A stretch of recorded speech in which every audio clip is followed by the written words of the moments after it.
មានបងបងក៏ឆ្ងល់ថាតើការចិញ្ចឹមមាន់ហ្នឹងគេគួរបដូរអង្កាមរយៈពេលប្រហែលថ្ងៃអញ្ចឹងបងបងភ្លេចមើលវីដេអូរបស់គ្នាចំពោះការបដូរអង្កាមនេះគឺយើងតែមើលទៅលើអង្កាមជាក់ស្ដែងណាបងបងអង្កាមគឺជាផ្នែកមួយដ៏សំខាន់សម្រាប់ការចិញ្ចឹមមាន់ណាបងបងអញ្ចឹងចំពោះការចិញ្ចឹមមាន់ជាទូទៅខ្ញុំតែងតែក្រានអង្កាមពីក្រោមមកដោយសារអង្កាមហ្នឹងវាជួយឲ្យកូនមកបងបងរក្សាកម្ដៅបានយូរហើយវារក្សាក្លិនបានដែរបងមានសារបន្តិចតួចអីគឺវាស្រូបទៅក្នុងក្រោមហ្នឹងហើយចំពោះកូនមាន់នេះវិញគឺអាយុ9ថ្ងៃឯណាបងកូនមាន់ខាងខ្ញុំធានាថាកូនមាន់ស្រែសុតគ្រប់អាយុគ្រប់វ៉ាក់សាំងណាបងប៉ុន្តែវាជាពូជចម្រុះបងវាមានស្គួយចម្រុះហើយសុខភាពមួយល្អណាបងមើលតែក្នុងវីដេអូហ្នឹងដឹងហើយកូនមាន់មួយវាផលទាំងអស់ហ្មងណាបងហើយមួយទៀតកូនមាន់ខាងខ្ញុំធានាទៅលើការដឹងជូនដែរបងអញ្ចឹងកុំឲ្យវែងឆ្ងាយច្រើនយើងមកចូលវីដេអូរបស់យើងវិញចំពោះការបដូរអង្កាមបើបងប្អូនអត់ដឹងថាបដូរពេលណាល្អឬក៏អត់ចេះមើលទេបងអាចបដូររយៈពេល5ថ្ងៃគឺយើងបដូរចេញម្ដងណាបងអាហ្នឹងតាមខ្ញុំសង្កេតមើលគឺខ្ញុំតែងតែបដូរ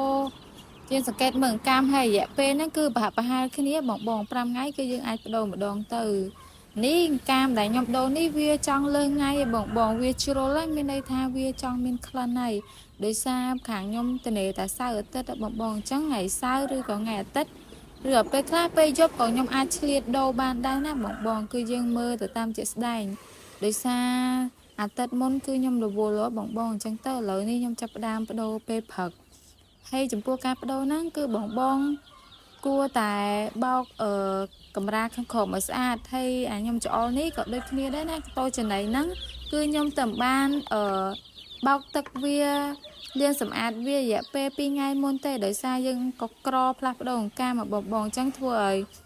វាមានលាមកច្រើនអញ្ចឹងវាអាចនឹងប្រឡាក់កតូចំណៃនឹងច្រើនទោះយើងលាងញឹកញាប់ក៏ដែរប៉ុន្តែបើយើងអាសាបដូរអង្កាមតួកតូនឹងមួយអាទិត្យក៏អត់អីដែរណាបងអានេះបន្ទាប់ពីយើងរៀបចំកែអង្កាមដែលមានលំមុខមាន់ក្នុងនឹងហើយយើងចាប់ផ្ដើមសម្អាតត្រង់កូនមាន់ហ្នឹងណាបងហើយចំពោះការសម្អាតហ្នឹងវាមានលំមុខមាន់នៅលើកែមហ្នឹងណាបងអញ្ចឹងបងគួរតែបោសវាសម្អាតឲ្យស្អាតឲ្យវាធ្លាក់ទៅក្រោមណាបងពេលយើងបោសស្អាតហើយបានយើងចាប់ផ្ដើមសម្អាតខាងក្រោមម្ដងទៀតដោយសារយើងក្រាំងកាមឬក៏យើងអាសាផ្លាំងដងកាមធ្វើឲ្យកូនបងវាមានសុខភាពល្អកូនមាន់ណាបងបើបងក្របផ្លាំងកាមទេគឺវាចឹកចំណៃហ្នឹងធ្វើឲ្យកូនមកបងវាអាចនឹងស៊ីចំណៃហ្នឹងទៅវាប៉ះលាមកអញ្ចឹងធ្វើឲ្យវាឆាប់ឈឺបងហ្នឹងតាមបទពិសោធន៍ខ្ញុំណាបងហើយបន្ទាប់ពីយើងសម្អាតស្អាតហើយយើងចាប់ផ្ដើមយកក្រាលកម្រាលខាងក្រោមហ្នឹងមករៀបចំដាក់ដូចដើមវិញណាបងនេះគឺយើងរៀបចំខាងលើខាងក្រោមឲ្យស្អាតទេណាបងដោយសារពេលខ្លះវាមានធូលីដីហុយហើយដូចមួយនេះវិញដោយសារកម្ដាលហ្នឹងវាផិតផាយបងអញ្ចឹងទៅខ្ញុំក៏កាត់កដាលឡាំងដាក់ដើម្បីឲ្យពេលមន់កាយទៅវាអត់ធ្លាក់ទៅក្រោមបងគឺវាធ្លាក់នៅលើហ្នឹងតែបើបងមានបាវដែលវែងល្អហើយគឺយើងមិនចាំបាច់ដាក់បាវហ្នឹងទៀតទេបងនេះយើងចាប់ផ្ដើមសម្អាតវាស្អាតអញ្ចឹងណាបងយើងបោកមួយសាប៊ូអីក៏បានដែរបងឲ្យតែវាស្អាតសអញ្ចឹងអាហ្នឹងបានពេលក្រាលផ្លាស់ប្ដូរទៅកូនមកបងវាមានក្លិនដូចយើងក្រាលអាកម្រាលចាស់ណាបើវីដេអូមុនដោយសារពេលខ្លះការចិញ្ចឹមមាន់តយើងឧស្សាហ៍ព្យាយាមបងគឺនិយាយទៅតើតែយើងស្រឡាញ់ខាងនឹងដែរដោយសារការចិញ្ចឹមមាន់វារៀងនឿយបន្តិចបងតែក៏វាងាយស្រួលមួយយ៉ាងដែរសម្រាប់បងដែលគាត់ចូលចិត្តចិញ្ចឹមសត្វដូចខ្ញុំណាដោយសារខ្ញុំស្រឡាញ់ការចូលចិត្តចិញ្ចឹមសត្វអញ្ចឹងទោះហត់នឿយយ៉ាងណាក៏អត់ជាបញ្ហាដែរបងគឺពេលខ្លះទៅយើងបោកកម្រាលទាំងថ្ងៃក្តៅក៏មានហើយការបដូរទឹកមាន់ខែក្តៅហ្នឹងមួយថ្ងៃដូរ5-6ដងបងមួយថ្ងៃហ្នឹងយើងដូរចូលរោងមាន់សឹងតែ8ជើងហើយមួយជើងហ្នឹងវាមានច្រើនកតោទឹកទៀត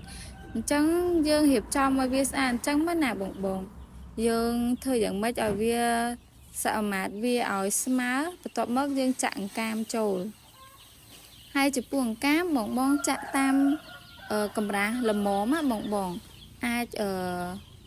និយាយទៅយើងកុំឲ្យក្រាស់ពេកបងមកល្មមតែកូនមាន់វានៅទៅវាស្រួលខ្លួនវាកាយលេងអញ្ចឹងណាបង อันนี้យើងให้មួយទៀតបងចំពោះអង្កាមគឺបងគួរតែកើបអង្កាមនៅរោងម៉ាស៊ីនណាដែលអត់មានមន់គាត់លុកលាក់ដោយសារអង្កាមហ្នឹងគឺជាប្រភពសំខាន់ដែរបើបងកើបពីកន្លែងរោងម៉ាស៊ីនដែលមានមន់លេងចូលលុកលាក់ច្រើនអាចនឹងមេរោគឆ្លងតាមអង្កាមហ្នឹងណាអញ្ចឹងគឺយើងរកកន្លែងរោងម៉ាស៊ីនណាដែលវាស្អាតល្អគឺយើងយក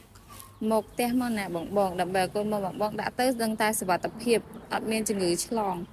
នេះយើងចាប់ផ្ដើមប្រឡែងកូនមន់ដែលយើងចាប់មុនហ្នឹងណាបងកូនមន់ដាក់ភ្លាមគឺរត់ភ្លាមហ្មងណាបងគឺកូនមន់សុខភាពល្អគឺអញ្ចឹងហើយអានេះវាចូល130គ្រាប់បងតែមានភ្ញៀវខ្ញុំគាត់កក់អស់ហើយកូនមន់នេះស្គួយចម្រោះបងសុខភាពវាល្អណាបងហើយមួយទៀតបើបងខ្លះគាត់អត់ចង់ដាក់អង្កាមទេហើយចំពោះការអត់ដាក់អង្កាមតើតែកូនមន់បងហ្នឹងវារៀងធំអាចនឹងអាយុ14ថ្ងៃគឺបងមិនបាច់ប្រើអង្កាមក៏បានដែរយើងអាចមានពូកម្ដៅតែបើការចាប់ផ្ដើមចិញ្ចឹមមន់ដំបូងពីដើមមកនៅកថាមកស្រែផាកសាផេតឹងគឺខ្ញុំតែងតែក្រាំងកាមពីក្រោមឲ្យបងដូចខ្ញុំជំរាបប្រាប់បងខាងដើមវីដេអូអញ្ចឹងខាងកាមហ្នឹងមានសារៈសំខាន់ណាស់បងទៅដល់មន់ដោយសារទី1មន់ពីដើមមកវាចូលចិត្តកំណើតវាគឺចិត្តកាយអញ្ចឹងបងគួរតែដាក់និយាយទៅត្រូវតែដាក់ហ្មងបងតែបើបងមានបទពិសោធន៍ផ្សេងហ្នឹងបងអាចខមមិននៅក្រោមវីដេអូនេះបានណាបងដើម្បីចែកម្លែកឲ្យបងប្អូនយើងគាត់យល់ដឹងបន្ថែមទៀតចំពោះខ្ញុំបើសតខ្ញុំជាក់ស្ដែងក្នុងកឋានគឺខ្ញុំតែងតែធ្វើអញ្ចឹងណាបងវីដេអូមួយគឺខ្ញុំអត់មានលាក់លៀមទេបងខ្ញុំបញ្ចេញប្រាប់បងទាំងអស់ហ្មង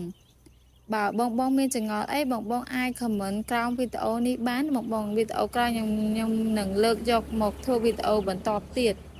ដោយសារ admin ក៏មិនមនុស្សពូកែនិយាយអីដែរបងជួបខ្ញុំនៅក្រៅដឹងហើយគឺខ្ញុំមិនសូវចេះនិយាយស្ដីហ្មងទេគ្រាន់ថាខ្ញុំស្រឡាញ់ខាងហ្នឹងខ្ញុំចង់ចែកបទពិសោធន៍ដល់បងដែលគាត់ទៅតែរៀនចិញ្ចឹមឲ្យបងគាត់មើលវីដេអូខ្ញុំហើយមានទឹកចិត្តចិញ្ចឹមទៅដឹងតែបានផល100%ហ្មង